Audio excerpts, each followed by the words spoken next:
জানুয়ারি শুক্রবার। তখন ভেনেজুয়েলায় গভীর রাত, প্রায় শান্ত হয়ে গিয়েছে রাজধানী কারাকাসও। ঠিক সেই সময়েই তুখোড় এক সামরিক অভিযান শুরু করে মার্কিন ডেল্টা বাহিনী। অভিযানে ডেল্টা বাহিনীর সঙ্গে ছিল পেন্টাগনের দুর্ধর্ষ নাইট স্টকার্স হেলিকপ্টার ইউনিটও। 2011 সালে আল কায়দা প্রধান ওসামা বিন লাদেনকে হত্যা অভিযানেও যুক্ত ছিলেন এই ইউনিটের পাইলটরা। 80 দশকের শুরুর দিকে যুক্তরাষ্ট্রের এই দুর্ধর্ষ নাইট স্টকার্স ইউনিট চালু হয়। তার ঠিক আগেই 1980 সালে ইরান থেকে বন্দী উদ্ধার অভিযানে ব্যর্থ হয় পেন্টাগন। তারপরই এমন একটি ইউনিট তৈরি করার প্রয়োজন অনুভব করে যা রাতের অভিযানে বিশেষভাবে পারদর্শী হবে। সেই লক্ষ্যেই 1981 সালে তৈরি হয় মার্কিন সেনাবাহিনীর 160তম special operations aviation regiment. Night stalkers helicopter unit নামেই এই বাহিনী বেশি পরিচিত।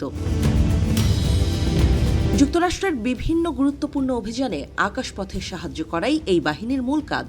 বিভিন্ন বিপজ্জনক এবং রাজনৈতিকভাবে সংবেদনশীল অভিযানে এই ইউনিটকে ব্যবহার করে যুক্তরাষ্ট্র। রাতের অন্ধকারে যখন দৃশ্যমানতা তলানিতে নেমে আসে, সেই পরিস্থিতিতেও আকাশের দখল ধরে রাখতে ওস্তাদ এই বাহিনী। ভেনেজুয়েলার প্রেসিডেন্ট নিকোলা মাদুরোকে তারই প্রাসাদ থেকে অপহরণ করেছে যুক্তরাষ্ট্র। সেই অভিযানেও ডেল্টা বাহিনীর সঙ্গে যুক্ত ছিল নাইট স্টকার্স ইউনিট। আনুষ্ঠানিকভাবে ওয়াশিংটন বা পেন্টাগন থেকে এমন কোনো বিবৃতি দেওয়া হয়নি, তবে ভেনেজুয়েলার রাজধানী কারাকাসে যেভাবে রাতের অন্ধকারে অভিযান চলেছে তার সঙ্গে নাইট স্টকার্সের অনেক মিল রয়েছে বলে দাবি করা হচ্ছে। পাশাপাশি কয়েক মাস আগেও ভেনেজুয়েলার কাছাকাছি মার্কিন এই বিশেষ হেলিকপ্টার বাহিনীকে দেখা গিয়েছে বলে দাবি করা হচ্ছে।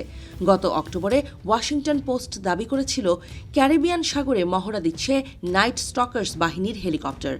80 দশকে এই হেলিকপ্টার বাহিনী তৈরি হওয়ার পর থেকেই এদের মূল লক্ষ্য ছিল পশ্চিম এশিয়ার গতিবিধি। তবে সাম্প্রতিক সময়ে ক্যারিবিয়ান সাগরে এই ইউনিটের সক্রিয়তা বৃদ্ধি পায়। অনেকের ধারণা, দক্ষিণ আমেরিকায় বিশেষ করে ভেনেজুয়েলার কথা মাথায় রেখেই এই কৌশলগত পরিবর্তন আনা হয়েছে আমেরিকার এই অভিজাত হেলিকপ্টার ইউনিটে। পাকিস্তানের অ্যাবোটাবাদে ওসামা বিন লাদেনকে খতম করতে মার্কিন নাইট স্টকার্স যে দুঃসাহসিক অপারেশন চালিয়েছিল তার মূল শক্তি ছিল নিঃশব্দে চলা স্টিলথ ব্ল্যাক হক হেলিকপ্টার এবং উন্নত নাইট ভিশন প্রযুক্তি।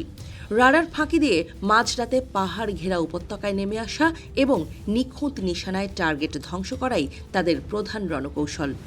ধারণা করা হচ্ছে ভেনেজুয়েলায় মাদুরোকে আটক করতেও তারা একই ধরনের সারপ্রাইজ অ্যাটাক ব্যবহার করেছে। স্যাটেলাইট জ্যামিংয়ের মাধ্যমে ভেনেজুয়েলার রাডার ও যোগাযোগ ব্যবস্থা অচল করে দিয়ে নাইট স্টকার্স বাহিনী হয়তো অতীব দ্রুত গতিতে প্রেসিডেন্ট প্যালেসে নামে।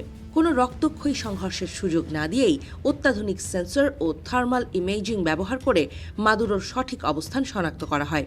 এরপর কয়েক মিনিটের ব্যবধানে তাকে বন্দী করে নিয়ে আসা হয় বলে ধারণা করা হচ্ছে।